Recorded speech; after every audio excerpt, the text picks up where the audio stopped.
O som do cristal não era de taças, era da minha confiança se estilhaçando. Minha irmã tinha estabilidade. Eu só tinha um sonho que eles chamavam de infantil. Se você não levantar 100 mil reais em 90 dias, seu projeto acaba. Aceite o seguro ou afunde. Eu não tinha capital, mas tinha coragem, esperança e a força de quem não pode falhar. Rejeições de investidores, telefonemas frios, gráficos de planilhas, mãos suadas, frustração, conflito, silêncio, traição. O impossível aconteceu. O mundo acreditou no que minha família duvidou.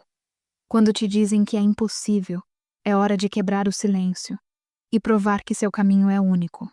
Histórias como essa não são apenas para ouvir, são para sentir. Siga o Caminhos Marcantes no Spotify, Deezer ou Apple Podcasts e caminhe com a gente por histórias de superação, dor e esperança. Porque cada caminho deixa uma marca. O som do cristal quebrando o silêncio da noite não era de taças tilintando, mas de algo muito mais frágil e internalizado. Era o som da minha própria confiança se estilhaçando sob o peso daquele ambiente. O ar da galeria estava denso, perfumado com jasmim, e a ostentação silenciosa de quem nunca precisou justificar suas escolhas. Luzes amarelas, cálidas e perfeitamente direcionadas banhavam as telas de Sofia, minha irmã. Cada pincelada parecia carregar o peso de um endosso financeiro que eu, Helena, nunca soubera o que era. Eu estava ali, vestida para a ocasião, um disfarce necessário de familiaridade, mas sentindo-me tão deslocada quanto um cacto no meio de um jardim de orquídeas. A inauguração da Ateliê Sofia era um triunfo inquestionável, não apenas para ela, que tinha talento genuíno, mas principalmente para meus pais. Eles circulavam pela multidão, sorrisos largos e calibrados, colecionando elogios não apenas pela arte, mas pela segurança da empreitada.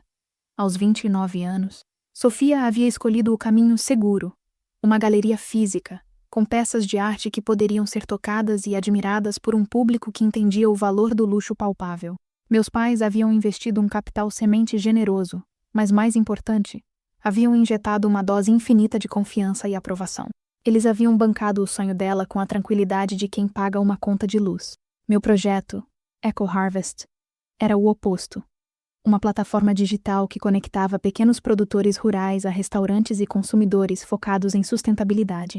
Era logística complexa, inteligência artificial para otimizar rotas e, acima de tudo, uma missão social. Era arriscado, inovador e, na visão deles, puramente especulativo.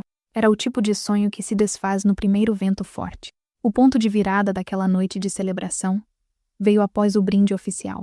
Meu pai, Arthur, um homem cuja presença sempre preencheu qualquer sala com a autoridade de décadas de sucesso corporativo, acenou discretamente. Um gesto sutil que só eu, treinada desde a infância para decifrar seu código de comando, pude entender. Ele me guiou para um canto isolado, próximo a uma instalação de mármore branco, onde a acústica era morta, garantindo a privacidade que ele tanto prezava. A luz de spot refletia nos seus óculos de aro fino, escondendo a emoção, se é que havia alguma. Seu semblante era de empresário negociando um contrato de alto risco, não de pai. Helena, ele começou, a voz baixa, medida, mas carregada de uma decepção que parecia ser a única herança que eu recebera dele. A festa da sua irmã é a prova de que estabilidade e um plano de negócios sólido funcionam. O que você está fazendo é infantil, um nó de familiar, conflito. Apertou minha garganta. Eu sabia que a conversa não seria agradável, mas não estava preparada para a agressividade velada que se seguiu. Eco Harvest está funcionando, pai. Temos 60 produtores cadastrados e a receita recorrente está crescendo. Ele ergueu a mão, um gesto definitivo que me silenciou como uma porta batendo, crescendo de modo irrisório. Você está gastando dinheiro que não tem, vivendo em um buraco alugado e chamando isso de disrupção. É hora de encarar a realidade. Ele então me atingiu com o golpe que havia planejado, um golpe cirúrgico, calculado para quebrar minha vontade, não apenas o projeto. Eu vou te dar um desafio, ele disse, quase como um prêmio de redenção, que eu deveria alcançar. Se você conseguir levantar 100 mil reais em capital semente externo nos próximos 90 dias, eu admito que estava errado. Você pode continuar com seu projeto de risco. Caso contrário, Ele fez uma pausa dramática que permitiu que o som distante dos risos dos convidados entrasse, exacerbando o contraste. Você vende o que tem, fecha essa sua startupzinha e aceita a vaga que seu tio ofereceu na siderúrgica. Salário fixo, bônus, plano de carreira, estabilidade. O prazo era absurdo. 100 mil reais não era um valor astronômico para um investimento anjo, mas para uma startup em estágio inicial, com um modelo de negócios focado em margens justas e impacto social, levantá-lo em menos de 3 meses era praticamente impossível. Investimentos tradicionais levam meses só para passar pela fase de due diligence inicial. 90 dias? Repeti, sentindo o ar rarefeito. É um prazo irrealista, pai. Você sabe disso. Por que este ultimato? Ele deu de ombros. E foi nesse gesto que senti a pontada mais aguda de traição. Não era um desafio para me fortalecer. Era um prazo para me enterrar. É para te fazer crescer. Helena. Sofia não precisou disso porque ela foi pragmática. Se você não consegue convencer alguém de fora com pressa, o seu produto não vale o esforço. Eu não vou continuar assistindo você afundar recursos e tempo em uma fantasia enquanto sua irmã constrói um futuro sólido. A comparação era a arma mais afiada. Sofia, o modelo, eu, o fracasso iminente. Naquela noite, eu deixei a galeria não apenas com o peso do ultimato, mas com uma clareza brutal. A desvantagem que eu enfrentava contra o financiamento da minha irmã não era apenas financeira, era fundamentalmente emocional. Eles haviam me desafiado a nadar no oceano em 90 dias, enquanto Sofia tinha sido colocada em uma piscina aquecida com salva-vidas. Voltei para meu pequeno escritório alugado, um cubículo apertado no 5º andar de um prédio comercial esquecido, que cheirava a poeira e esperança antiga. O contraste com o mármore frio e o jasmim opulento de Sofia era chocante. Liguei o velho computador e, como um relógio inexorável, marquei o dia 1 de 90 na minha lousa branca. A plataforma Eco Harvest, que eu havia construído com minhas próprias economias e noites sem dormir, parecia tão frágil de repente. Olhei para a lista dos pequenos produtores que dependiam de nós. Seu Francisco, que fazia o melhor café orgânico do interior. Dona Lúcia, com suas geleias exóticas de frutas nativas. Não era apenas o meu sonho que estava em jogo, mas a sustentabilidade real deles. A primeira semana foi um turbilhão de rejeições pré-agendadas, e-mails frios, modelo não escalável no ritmo desejado. Impacto social não é nosso foco primário. Eu tentava manter a calma, respirando fundo o ar seco do escritório. Tentei ligar para minha mãe para buscar um mínimo de conforto, talvez um pedido para que ela intercedesse. Mas o que recebi foi uma voz igualmente fria e distante. Seu pai está apenas preocupado, querida. Ele sabe o que é melhor. Você viu a felicidade da sua irmã? Essa é a esperança que ele tem para você também. Esperança. A palavra soava vazia, como uma nota de rodapé esquecida em um contrato que já estava assinado e selado contra mim. Eu sabia que, para superar esse abismo, precisaria de mais do que apenas um plano de negócio sólido. Precisaria de uma força que não viesse do dinheiro ou da aprovação familiar, mas de uma fonte que eles não podiam controlar, a coragem de me expor. Mas ainda não era a hora. Ainda tentava jogar o jogo deles, o jogo das planilhas e dos relatórios trimestrais. Eu precisava esgotar as vias tradicionais para que, quando o inevitável desvio viesse, fosse uma escolha estratégica e não um ato de desespero. Enquanto a noite avançava e os faróis dos carros piscavam na janela empoeirada, comecei a reescrever meu pitch. Eu removi as referências ao impacto social e a substituí por margem de lucro projetada. Eu estava moldando meu sonho para caber na caixa de metal frio que meu pai havia desenhado. Mas a cada palavra digitada, sentia um pedaço da minha alma se afastar.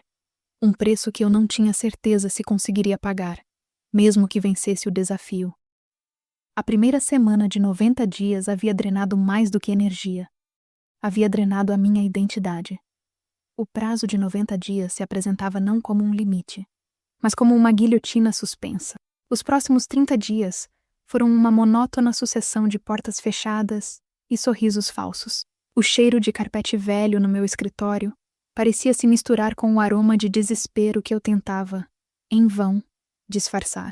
Eu havia mergulhado fundo no circuito de investidores anjo e fundos de risco de pequeno porte, sempre encontrando a mesma barreira, a falta de momentum financeiro que só um capital semente inicial significativo pode proporcionar. O capital que Sofia tinha recebido de bom grado, sem perguntas.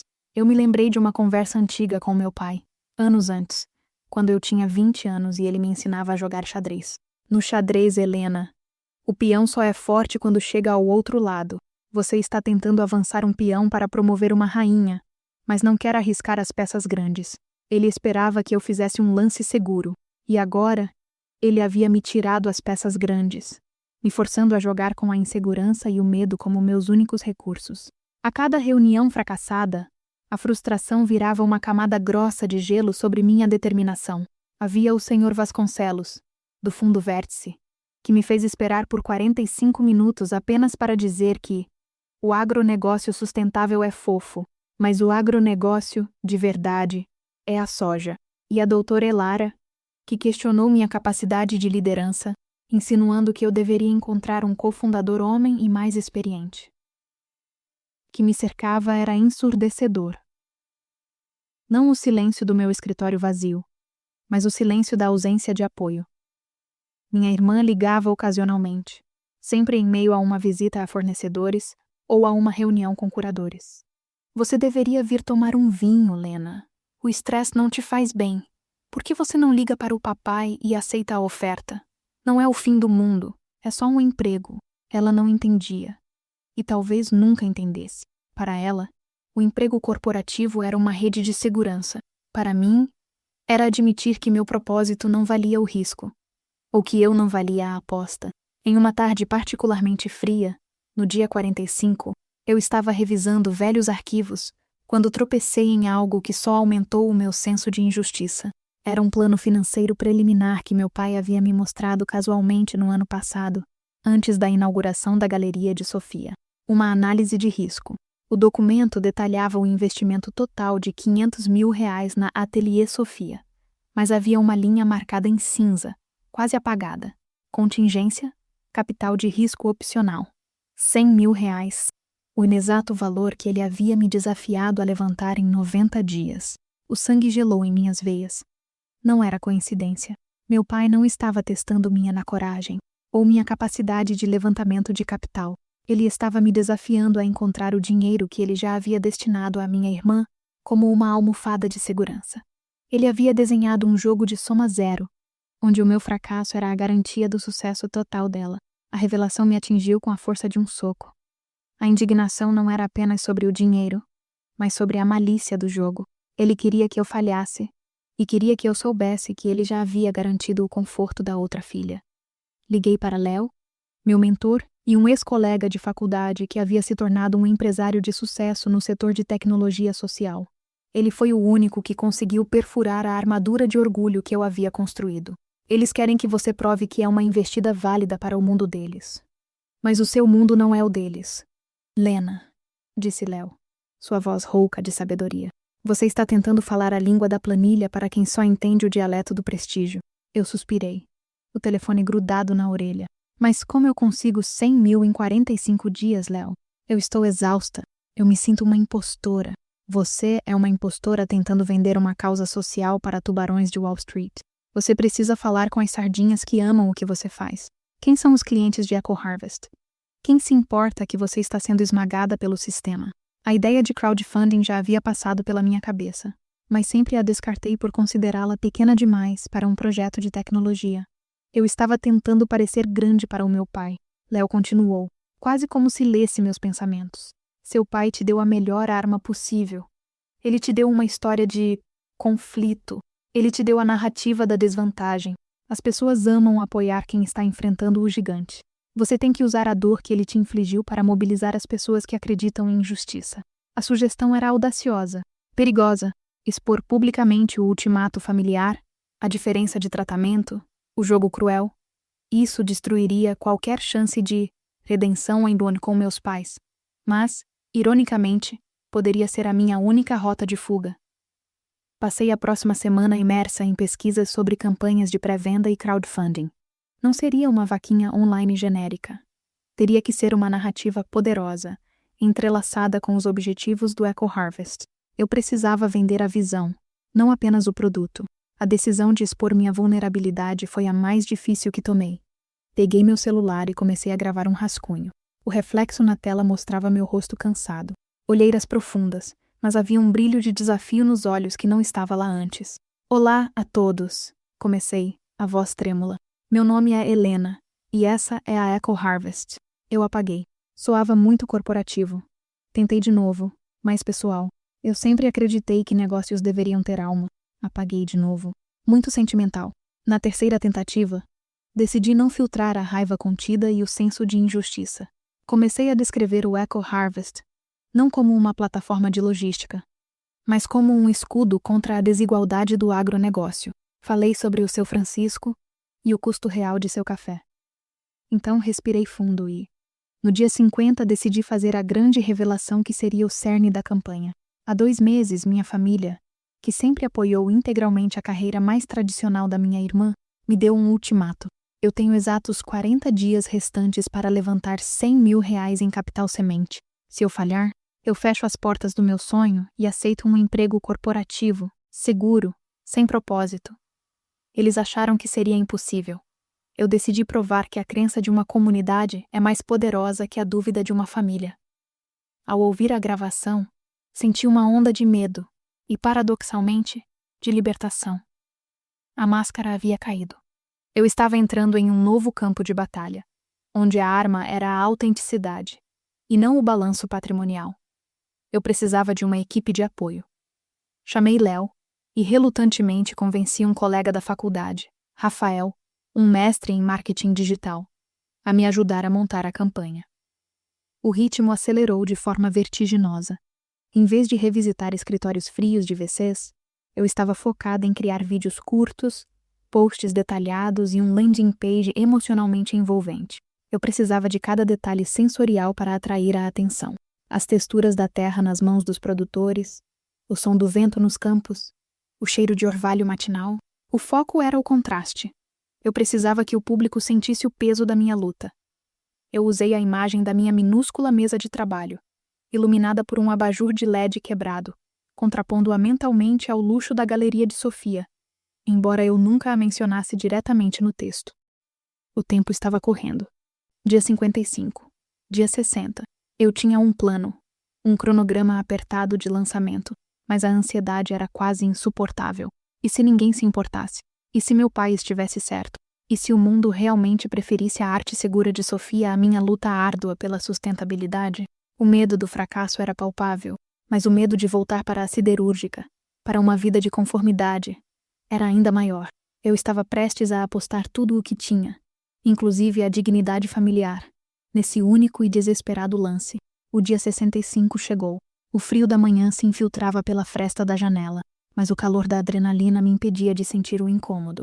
Eu estava sentada diante de 3 monitores, Léo e Rafael ao meu lado, prontos para apertar o botão de lançamento da campanha de crowdfunding e pré-venda. Chamamos de Eco Harvest, o desafio dos 90 dias. Naquele ponto, o foco não era mais sobre o dinheiro. R$100 mil era a métrica de sucesso imposta pelo meu pai.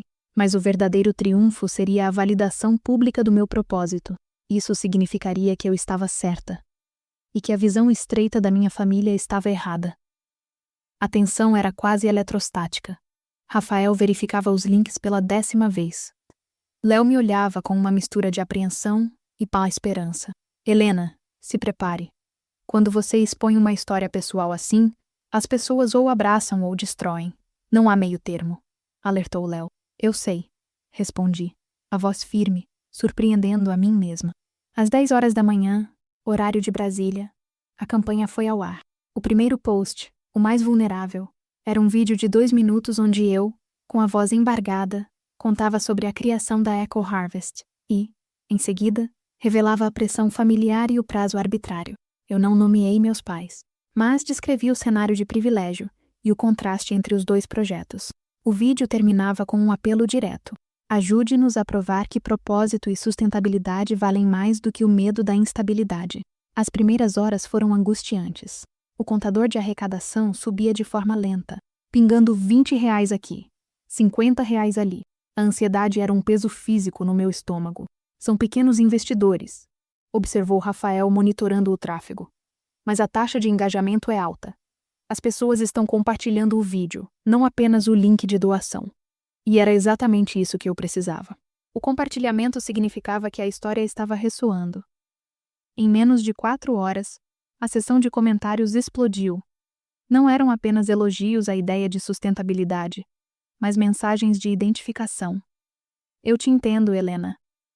Minha família também só valoriza o que é seguro. Vai com tudo. Onde estão os pais? Isso é boa traição emocional. Vou doar e compartilhar na minha rede de produtores. A narrativa da desvantagem, do underdog, estava funcionando. A dor que meu pai havia infligido estava se transformando em combustível para a minha superação. O primeiro grande pico veio no final da tarde, quando um influenciador vegano com quase 1 milhão de seguidores, que já usava produtos de alguns de nossos produtores, compartilhou o vídeo e escreveu: "Este não é apenas um investimento em comida. É um investimento em justiça contra o capitalismo familiar predatório." O contador disparou de R$ 3.000 para R$ 15.000 em 1 hora. Eu me senti tonta. Não era o dinheiro, mas a validação. A cada notificação de doação, eu via um rosto, uma pessoa real dizendo: "Eu acredito em você, mesmo que sua família não acredite." Naquela noite, eu não dormi. Ficamos no escritório acompanhando o fluxo. Rafael estava eufórico. Léo, calmamente satisfeito. O segundo grande momento de tensão veio no meio da manhã, quando minha mãe ligou. Eu hesitei, mas atendi. "Helena, o que é essa loucura que você fez? Seu pai está furioso. Você está nos expondo. O que vão pensar de nós na galeria da Sofia?" A voz dela estava cheia de pânico. E mais uma vez, focada na imagem pública. Eu me encostei na parede, buscando ar. "Mãe, eu só usei a verdade. Vocês me deram um prazo irrealista para falhar e me compararam constantemente a Sofia. Eu estou lutando pelo meu projeto e pela minha dignidade. Mas a sua dignidade não está na internet. Apague esse vídeo. Seu pai disse que se você apagar, ele pode reconsiderar a vaga na siderúrgica." Sua oferta de paz era, na verdade, uma ameaça vazia. Eles não entendiam que eu não estava lutando por dinheiro, mas por autonomia. "Eu não vou apagar o vídeo, mãe. O dinheiro que está entrando é prova de que o projeto é viável. Apenas a sua crença em mim não era." Desliguei o telefone, o coração palpitando, mas sem arrependimento. Eu havia quebrado o iame silêncio da discórdia familiar.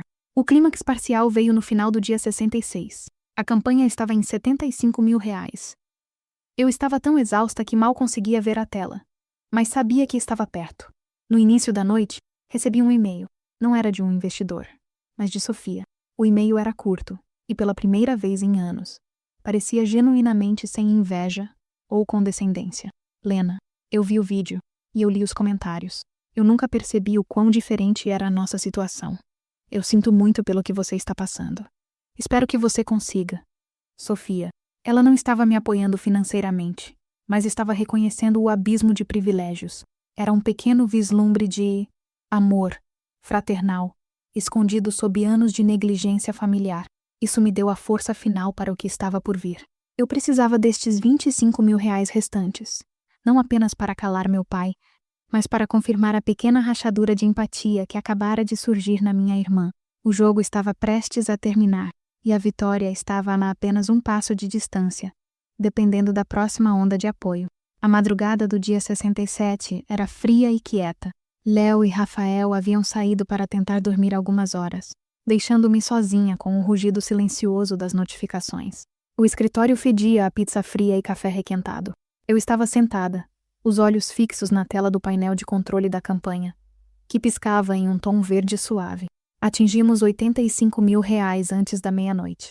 O ritmo havia diminuído, como era natural após a euforia inicial, mas o tráfego ainda era constante, impulsionado pelo boca a boca e pelos compartilhamentos nos grupos focados em sustentabilidade. Eu não sentia mais o cansaço. Sentia-me flutuando em uma densa camada de adrenalina e gratidão. Cada doação era um voto de confiança. O momento decisivo veio às 4h37 da manhã. Eu estava lendo os novos comentários, quando percebi uma doação atípica. A maioria variava entre R$ 20 e R$ 200, mas esta era de R$ 10.000. Uma única doação, acompanhada de uma mensagem privada que me fez prender a respiração. A mensagem vinha de um perfil anônimo, mas o nome de usuário era familiar. Fazendeiro Ousado. Helena. Eu sou seu Francisco. Eu não entendo muito de internet, mas meu neto me ajudou a fazer isso. A Eco Harvest nos tirou da escuridão. O café está vendido a preço justo pela primeira vez em 20 anos. Eu não posso permitir que feche. Use este dinheiro. É a nossa maneira de mostrar que valeu a pena. Seu Francisco. O produtor de café orgânico que eu havia ajudado a cadastrar na plataforma, cuja família dependia da otimização de vendas que tínhamos oferecido. A coragem dele em investir quase a totalidade de suas economias sazonais em mim me desmontou. Eu desabei na cadeira, as lágrimas escorrendo pelo meu rosto, mas não eram lágrimas de tristeza. Eram de reconhecimento e da justiça. O dinheiro não veio do capital de risco corporativo, mas da comunidade que eu estava tentando proteger.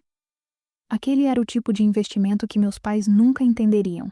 Os R$ 10.000 impulsionaram o total para R$ 95.000. Agora faltam apenas R$ 5.000. Eu mal tive tempo de processar a emoção. O post do fazendeiro ousado viralizou internamente nas redes de pequenos produtores, e a última onda de apoio veio de forma avassaladora. Dezenas de doações simultâneas. Uma chuva de R$ 10 e R$ 20. Às 5h19 da manhã, o número piscou no meu monitor. R$ 100.005. O teto havia sido quebrado. O impacto foi um choque físico. Eu me levantei da cadeira, cambaleante, e caminhei até a janela empoeirada. O sol começava a nascer sobre a cidade, pintando o céu de um laranja pálido e promissor. Eu havia feito o impossível. O telefone tocou de repente, vibrando sobre a mesa de madeira. Era minha mãe. Eu olhei para o aparelho. O desejo de atender e gritar minha superação era imenso, mas algo me deteve. Na solidão daquele escritório onde a luta havia sido mais intensa, a resposta para eles não viria na minha voz, mas no relatório de arrecadação que eu enviaria mais tarde. Eu os deixei esperar. Em vez disso, liguei para Léo. Sua voz soou sonolenta, mas alerta. Nós conseguimos. Eu murmurei, a voz embargada pela emoção e cansaço. R$ 100.000. Houve uma pausa do outro lado da linha. Então, Léo soltou um grito de triunfo abafado. Eu sabia, Lena. Você venceu o jogo deles com suas próprias regras. Isso é história. A vitória não era apenas financeira. Eu havia transformado o desprezo familiar em capital de giro. Naquela manhã, ao começar a planejar os próximos passos para o Eco Harvest, eu senti uma clareza que o medo nunca havia permitido. O próximo movimento seria profissional e final. Eu preparei um e-mail curto, direto, para meu pai, anexando o relatório consolidado da plataforma de crowdfunding. Assunto: resposta ao desafio de 90 dias. Eco Harvest.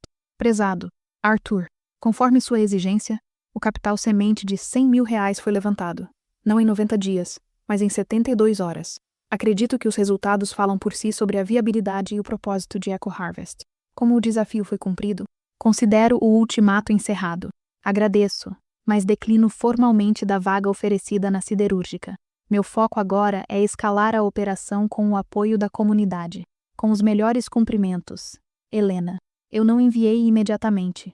Guardei o e-mail nos rascunhos, saboreando o poder contido naquela pequena mensagem. A carta de demissão para um emprego que nunca tive. Eu havia descoberto que o verdadeiro capital de risco estava nas mãos das pessoas que realmente se importavam com a missão, e não nos bolsos dos céticos. A lição era profunda. A crença pública era mais forte que a dúvida familiar. E a minha superação não precisava da aprovação deles para existir.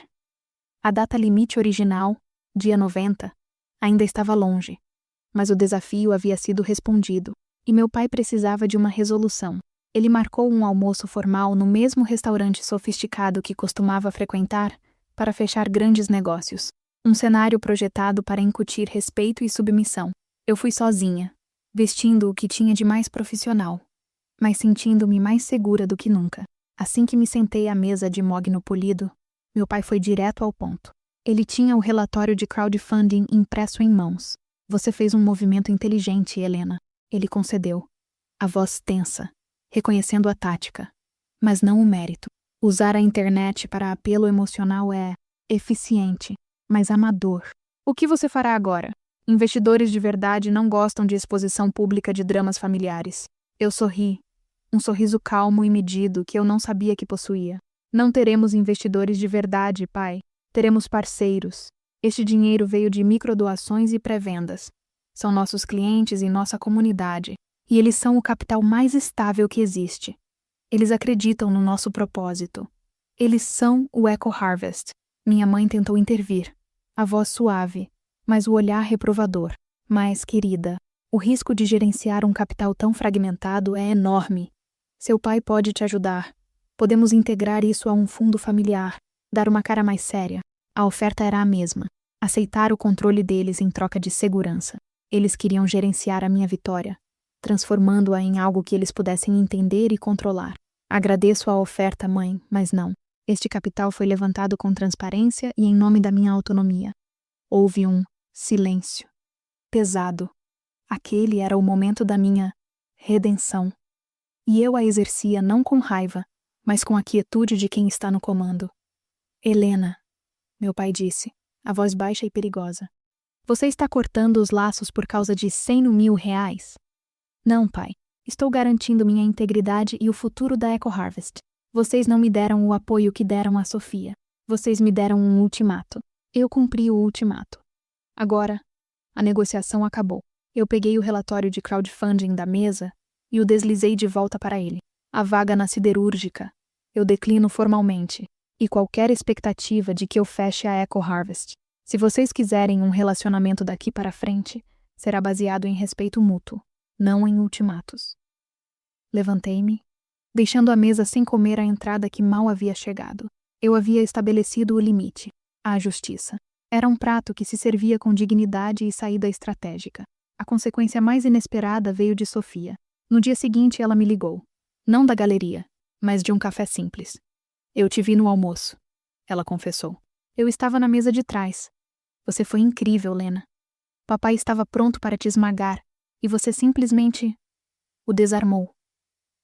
Ela hesitou, e o que veio a seguir foi a primeira demonstração verdadeira de arrependimento que eu já havia ouvido dela.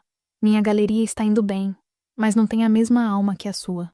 É segura, e eu percebi que a segurança, para mim, foi garantida pelo sacrifício da sua má esperança e do seu apoio. Eu não pedi isso, mas eu aceitei. E eu sinto muito. Foi um momento de vulnerabilidade brutal, uma rachadura no muro que havia nos separado por anos. Não consertaria o passado, mas era um começo. Era um vislumbre de o amor que não vinha condicionado à performance. Obrigada, Sofia. Eu respondi, sentindo um alívio quente no peito. Vamos tomar aquele vinho em outro momento, no meu novo escritório. Com o capital garantido, a primeira coisa que fiz foi mudar o Eco Harvest.